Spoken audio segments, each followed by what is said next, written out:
Alright, what's up guys? It's Saber here. Today I have a map awareness video for you. And before we get started, I want to thank GameLeap for providing all the editing you see today. It's all by their fantastic editors. And if you don't know what GameLeap is, it is a subscription-based service that has a ton of educational League of Legends videos made by a bunch of Challenger players, Grandmaster players. So yeah, we're trying out this video with them, see where things go. Alright, so if you like the edits or you want to know more about GameLeap, definitely check things out in the description / mention something in the comments. All right, without further ado, let me show you 3 classic clips, okay, that you will see in your own games. And this is, I guess spoilers, going to be the result of a lack of map awareness. All right, and what's so important about map awareness? Everyone always talks about the map. Well, why is the map important? Well, the map, not the screen, will tell you how you're supposed to play. The map tells you the strategy. The screen tells you how you will complete that strategy. So let's say, for example, you're trying to like 3v3 teamfight or something like that. The fact that you know it's a 3v3 is a strategy. Let's say we're like 3v3 over the dragon, right? That's our goal. The tactics are like, oh, how do we do it? Oh, we're going to like engage, or they fail their engage, we're gonna go in, whatever, something like that, right? But the first step is knowing what are you guys trying to do here.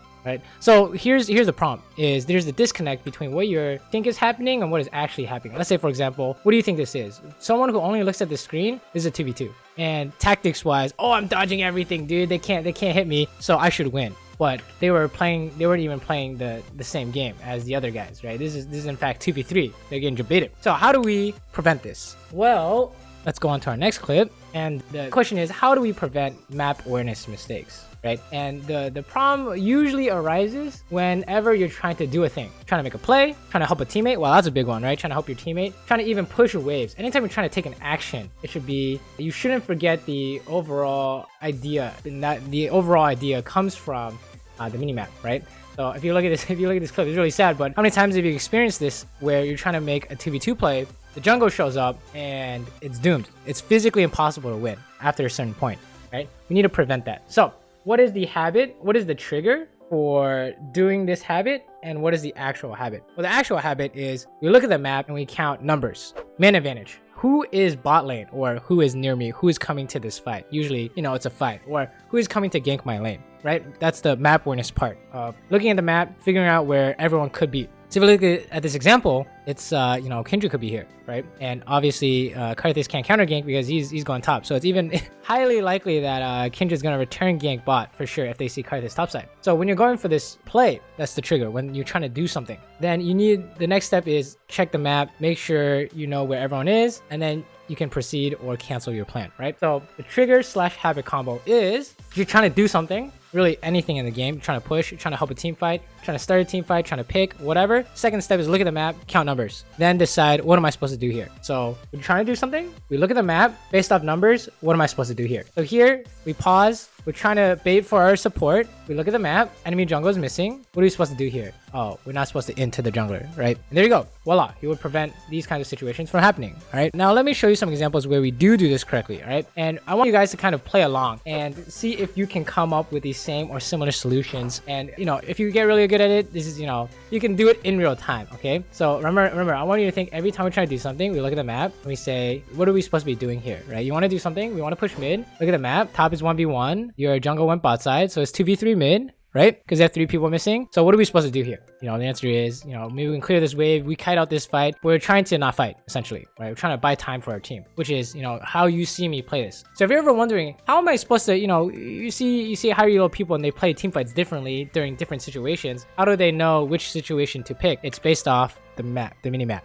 right? Most of the time. Okay, so check this out. Same thing. Enemy jungle dead. We have 2 people bot. Count numbers really quick. 3v3. And if you're wondering how we can count numbers really quick, it's everyone on your team, that's your number, your team's number, how many people are here, and everyone on the enemy team that you can't see. So that's 4. As you see this guy is dead, right? So they have 4 people. Actually, 3 people. Because some dude was bot. Okay, so it doesn't look like it, but some dude was bot in this clip. So it's 3v3. It's not 3v4, right? And we know there's no TP ward behind this because there's a pink here. and we sweep this supposedly, right? So we know it's 3v3. How do we play 3v3? Well, you know, if they're engaging on you, you do the most natural thing, which is kite. So easy. When there's even numbers, we kite. When you have more people, you run it down. And when they have more people, you need to run or you're getting run down, right? So this is just classic kiting, right? The specifics of this, the important part here is the specifics of this on the screen. It doesn't matter. Don't worry about it. You need to make sure you have the mini-map part of it down before you can even play this part. That's where the brain part of League of Legends come from, right? So here's another example. We have Rex on base. They have 5 people. They have 4 people missing. So, you know, they got 5 people. So when something happens, we look at the map, we decide numbers. It's 4v5. What are we supposed to do? Leave them to die. Easy. You can kind of, if you have this habit kind of in place, you can kind of instantly come up with what you're supposed to be doing here. Because what you'll see on lower elos, you know, most lower elo people would just walk up and hit this Diana, and it's gonna be a problem because when this Diana forces on you, you don't have the tools to escape anymore, right? You're gonna end up burning resources like flash or net or even traps, I guess, right? So you need to run. Actually, in this clip, I almost didn't get out because we're not far away enough. We're playing super kind of conservative and wasn't even far enough. Look at this. I actually Monka S for a little bit. So to kind of hold in the point, this tells you, this map awareness idea tells you how you should be playing, okay? Make your decision based off the minimap. Same thing here. When we see enemy team dead, enemy Anivia dead, and our top laner dead, this is 4v4, right? So that's how you know if a fight breaks out, like you see here. Look at the map, 4v4, we can help our team. That's kind of the basis of your decision making needs to be based off of numbers advantage. And how do you know numbers advantage? You need to be looking at the map. And it's actually 4v3 until Xayah TP'd in. I don't know if you guys noticed, but if you watch here, in the middle of this fight, Xayah showed up bot, right? So we have like 4.5 seconds to do something while she's trying to TP in. And then you can just play normally after that. In the back of your mind, you know, 4v4, we're fine. Anivia is spawning from base. Make this fast, we're good to go. And then you can do all this mechanical stuff, hit the closest guy, whatever, yada, and then reevaluate when you see Anivia, right? Something like that. But no, that's kind of the basic, all right? So I want you guys to kind of try this habit as we're looking at these clips, all right? Pause if you need to. Otherwise, we're gonna keep going. We got a bunch of examples here. We'll probably do them until we run out of time. But yeah, they're all gonna be the same. They're all gonna be the same idea. Repetition makes these habits, right? So it's gonna be the same idea every time, right? So look, we're trying to set up this kind of gank or control the river here. We look at the map, we see that, you know, the jungle is missing, mid is mid, top is missing. So jungle is probably here, or could be here, we should say. And then, you know, if we look at this situation here, you know, how is this in our favor? What do you think? It is coming. Our jungle's already here. So it's going to be 4v4. If their mid laner follows, it's going to be 4v4. And, you know, I don't know if you noticed, but someone doesn't have TP. So let's back it up here. Someone doesn't have TP. This is why you need TP in top lane. Otherwise, you're going to fall for this stuff. So what happens if a fight breaks out bot? 5v4. Easy clap, right? So you fast forward and you watch this and you say, hey, you know, aren't you like getting caught here? It's like, oh, you might think we're getting caught, but they're running it down to start a 4v5. And what happens when you run it down to start a 4v5? I guess the whole team dies, right? Literally the whole team dies, minus Nasus. So it's definitely worth for us. And you could say that maybe Yasuo shouldn't have inted, you know, maybe should have stayed mid. That's true, but the rest of their bot lane and their jungle is still dying here with taking tower, right? Or taking dragon, right? So definitely all the same idea, just in many different situations, okay? That's what I want you to think. All the same idea, many different situations.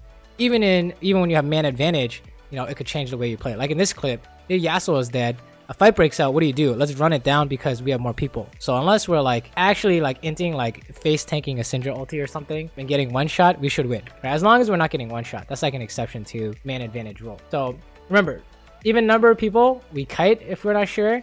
Otherwise, if we have less people, we're definitely running, right? And then if we have more people, we want to run them down, right? This will apply for 90% of these cases, right? It'll tell you what you want to be doing, right? So we just took the lantern, no problem. It seems really like kind of superficial or pointless, but in fact, it looks like easy. Oh, it was easy. It's because we have more people, right? This is the same habit that works in reverse though. It will prevent you from inting when you have less people, like you saw when our Thresh got caught in the other clip, right? Here's another example. We're just gonna keep going through these. So their jungle's missing, their mid's missing, right? Could be spooky 2v4, right? If we're not careful. Oh, see the jungle top side, we're good to go. When something happens, you can honestly be looking at the map too and say something happens, someone shows up on the map so you get new information, or your teammate died or the enemy team died, right? Really, anytime an event happens in game, we want to look at the map to make our decision. See jungle top, we can immediately do dragon because we have more people on this side of the map. Like, oh, okay, 4v3 dragon, no problem. Barring something like their top has TP and our top doesn't have TP, right? So we can start this up, right? No problem, no problem. Let's fast forward a little bit. Let's kill the dragon, and you'll see that their Camille is still top side. So most players will just go back to lane, but you might be missing an opportunity here based on this map awareness idea. You just say, hey, we have more people, we know that more people is winning. As long as you're not super inting, we can just start a fight and win, which is exactly what we're looking for here, right? We just immediately ping, we're going in, guys, because we know that it doesn't matter how this ends up, we know that we're going to come out on top, right? Even if they all had gone away, we're going to take their whole jungle and push bot and push mid, right? Because they lost a lot of HP. So we're winning something. That's kind of the idea. It's consistently map awareness based decision making is consistent. It's very consistent. You don't normally win 4v5s. You don't normally lose 5v4s, right? So kind of if you are able to do this, you're able to kind of start playing the game, if that makes any sense. This is for those players who like there's a lot of players who they like fight and then they lost the fight and they watch the fight and they have no idea why they lost. This is kind of a common theme among those kinds of players, including me. I had a bunch of issues there myself, right? So you look at this at a glance, 4v4, because 2 people dead, 1 on their team, 1 on my team, and everyone's gonna be here. Wow, okay, someone insta died, so easy. We can go to Baron now. It's 5v4 now, because both people spawned, and now we have 5 people, they have 4 people. We're doing the exact same thing. We're leveraging our mana advantage to try and make something happen here, right? So we're not necessarily doing Baron, we're gonna control Baron, right? You see how by being able to recognize when you have mana advantage, you can kind of pressure them out till they make a mistake or you get what you want, right? So I just wanted Baron control, but I mean, he just entered TP, I guess. And because we have more people, we're not really afraid to make these plays, right? We know that we're more people on this side of the map. I mean, that's like a fancy W, I guess, but the real part is seeing the rest of this team fight break out, where it seems like this Alawi and Lulu couldn't do anything. If you ask them, they're probably like, oh, I couldn't have done anything. But in fact, what should they have done? Oh, they know to not join in the 4v5 because you're going to make things worse, right? They should, in fact, stop fighting immediately, right? And then, of course, we get the Baron because we killed everyone. So keep going. And probably the last example, okay? This is actually really interesting as well because I have TP here. So if you look at the map, a bunch of random stuff is happening. All right, we're considering TPing. So we're going to TP in here and try and clear this wave. And when we see 3 people show up top, what does that mean? Right? I don't know if you saw it, but there's 2 opponents top. Nami and Ryze are top. So what does that mean for us in terms of mana advantage? We're looking at the map and we say we have 3 people and they at most have 2 because their Nidalee is dead. So what happens when you fight mid? Oh, you win. As long as you don't get one shot. That's the important part. So can you one shot me? No, run it down. All right. So watch how I play. We're just gonna run it down. Right? No problem. It doesn't even matter. It literally doesn't even matter how this works. Like as long as you're not like the specifics of it doesn't matter as long as the idea is there. Unless you're like getting one shot or something or you're one shotting someone. That's how you win a 4v5. Right? So yeah, I hope that was enough examples for map awareness for you guys.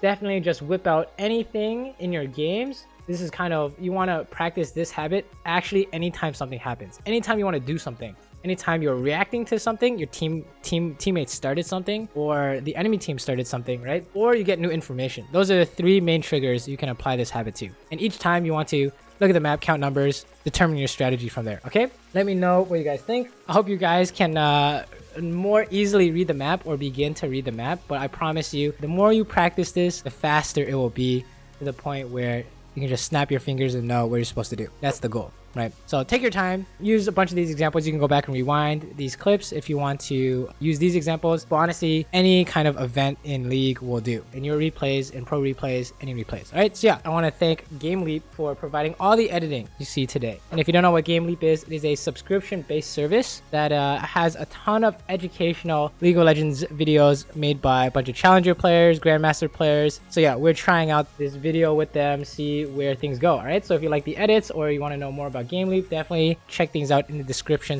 / mention something in the comments. All right, let me know how this habit works for you guys, and if you have any questions, of course, let me know in the comments or on Discord. All right, cheers.